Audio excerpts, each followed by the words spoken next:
Papa, we are hungry. We need money for food. Okonqua's 6 children stood in the rain outside his shop. Their small bodies shivered, and their clothes were torn.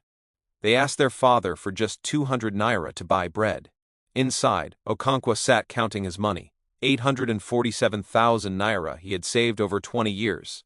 He locked the door without saying a word, and watched his children walk away empty-handed. Okonqua was 52 and owned the biggest provision shop in Umuza village. Every evening, he counted his money carefully. Bundles of notes were hidden in old paint buckets, mattresses, and tins buried in the ground. He believed saving money was the most important thing. His wife, Adawara, was 40 but looked 60. Her wrapper was faded and torn, and her slippers were held together with wire. Every morning she woke at 4 a.m. She swept the compound, fetched water from the stream, and tried to figure out how to feed 6 hungry children with almost nothing. "Mama, I'm hungry," whispered 7-year-old Chidara one Tuesday morning. Adawara's heart broke again. She had no money, but she went to the shop anyway. Okonqua was arranging new drinks on the shelves: Coke, Fanta, Sprite, each bottle worth 50 naira. "Husband, the children need to eat. Can you give me 200 naira for rice?" she asked. "I don't have money. That's business money, not for eating. Tell the children to manage," he said coldly. Adawara walked back home with dry eyes. She had no tears left. 20 years of marriage, 20 years of begging, 20 years of watching her children suffer while their father's money piled up. This was her life. She found 35 naira in her old purse and bought the smallest portion of gari at the market. That evening, 6 children shared one pot of gari mixed with water. No soup, no salt. Trudy, the 14-year-old oldest, gave his portion to the smaller children, even though he was hungry too. That night, the village women whispered at the square. "See Okonqua's children? Starving while their father sits on all that money. His wife is dying. Such a strong woman. Any other woman would have left." The next day, 12-year-old Chukuri was sent home from school. His PTA fees were 5,000 naira. If his father didn't pay, he couldn't attend school. Adawara begged Okonqua again. 5,000 naira for what? "School is a waste. That boy should learn a trade," he said. Adawara walked away heartbroken. That afternoon, 4-year-old Obiageli fell very sick. Her small body was burning with fever. The clinic charged 500 naira. Adawara searched everywhere and found only 85 naira. Okonqua refused to pay. She begged a neighbor for bitter leaf, boiled it, and tried to feed it to Obiageli. But the child was too weak. Meanwhile, Okonqua proudly donated 200 naira for the village hall renovation, ignoring the suffering at home by the end of the week.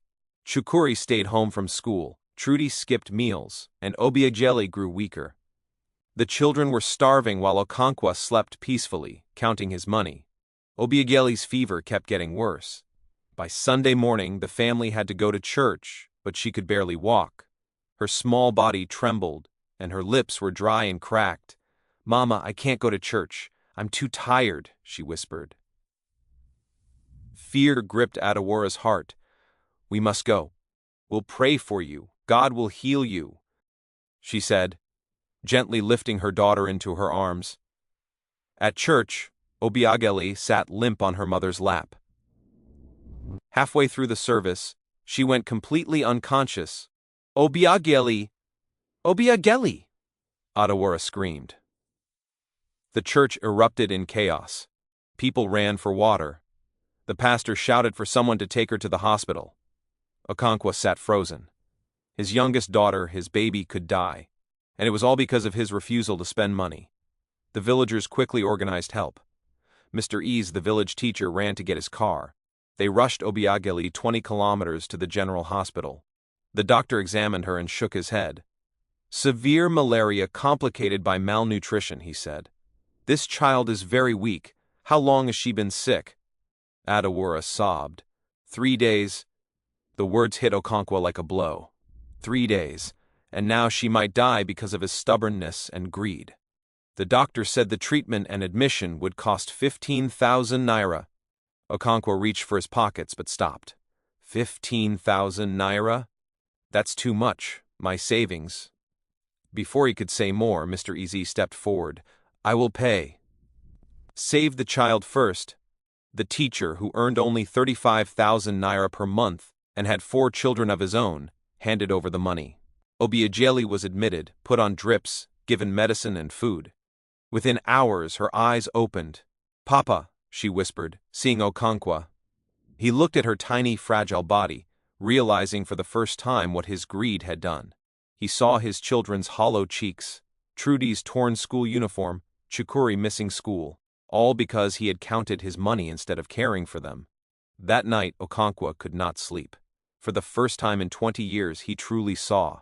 He saw his wife's tired face, the suffering of his children, the hunger he had caused.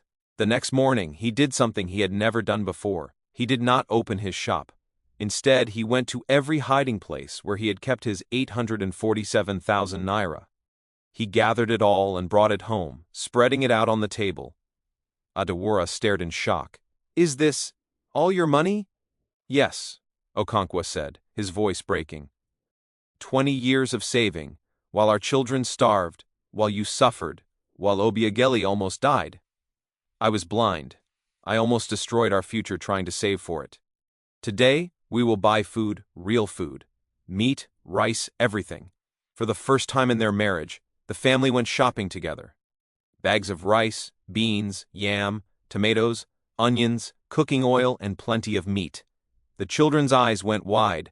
"Mama, is this all for us?" Kidara whispered. "Yes, my child. All for us," Adewara said, tears streaming down her face. That evening, the family ate like they had never eaten before. Jollof rice with chicken. Obiageli smiled weakly but ate a little.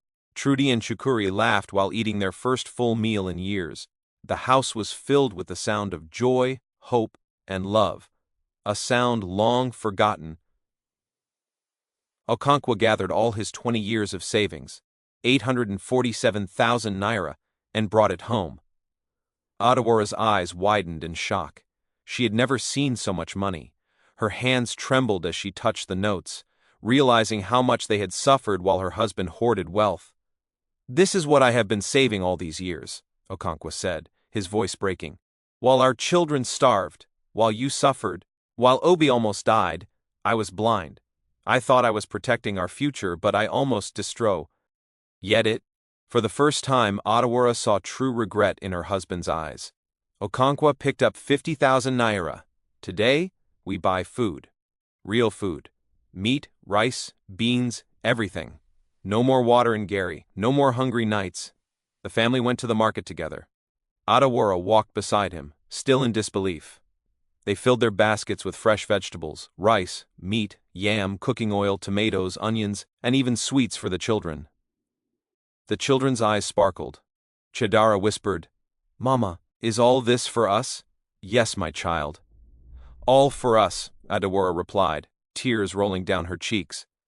That evening, the children ate until their bellies were full for the first time in years.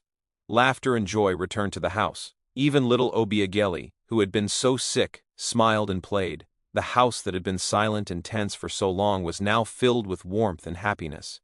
The next day, Okonqua went to the school and paid all the fees for his 6 children, 30,000 naira in total. He bought new uniforms, shoes, books, and bags.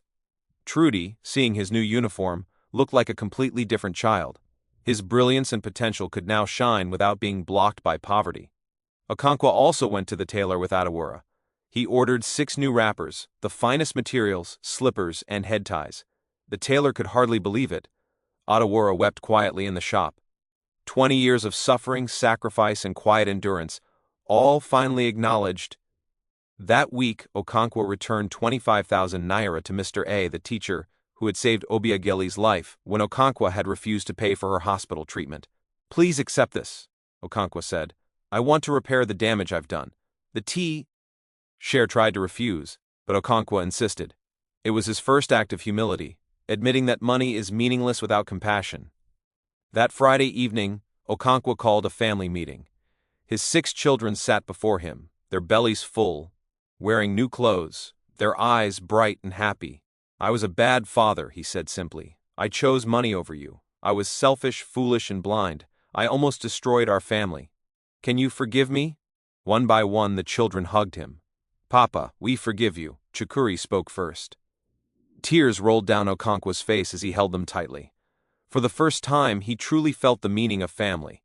Over the next 6 months, the household transformed completely. The children were healthy, cheerful, and thriving. Trudy excelled in school. Amara joined the choir. Obiageli ran around playing, laughing freely. Adaora looked 10 years younger. Her face was peaceful, and she smiled openly, no longer burdened by endless worry. Okonqua had changed completely. Every evening he asked, "What do the children need? What do you need, my wife?" He spent freely on the family, ensuring there was always food, school fees were paid, and medicine was available whenever needed. The village noticed the transformation. Those same women who had once gossiped about the children's suffering now whispered, "See Okonqua now. His family is blessed." How he has changed. One Sunday, the pastor came to visit. "Okonqua, people are talking about your change. How did this happen?" he asked. Okonqua looked at his children playing and his wife smiling and said, "I almost lost everything trying to save everything. I thought wealth was measured by money in the bank. But I was the poorest man in Umuza. My children were starving. My wife was suffering. My family was broken.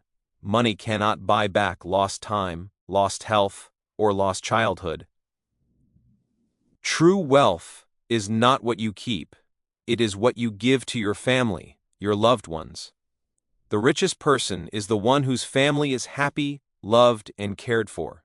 That is real wealth." The pastor nodded, and the congregation was silent, many men looking down in shame. Okonqua's story became a lesson for the entire village. Money saved is meaningless if it destroys your family. Love, care, and generosity are the true measures of wealth. From that day, Okonqua never counted money again for selfish reasons. Instead, he counted smiles, meals shared, school books bought, and his children's laughter. He had finally learned what 20 years of hoarded money could never teach him. Family comes first, always. Moral of the story: true wealth is not measured by money, but by the love, care, and happiness of your family. Saving money is useless if your children are hungry, your wife is suffering, or your family is broken. Wealth is in giving, not hoarding,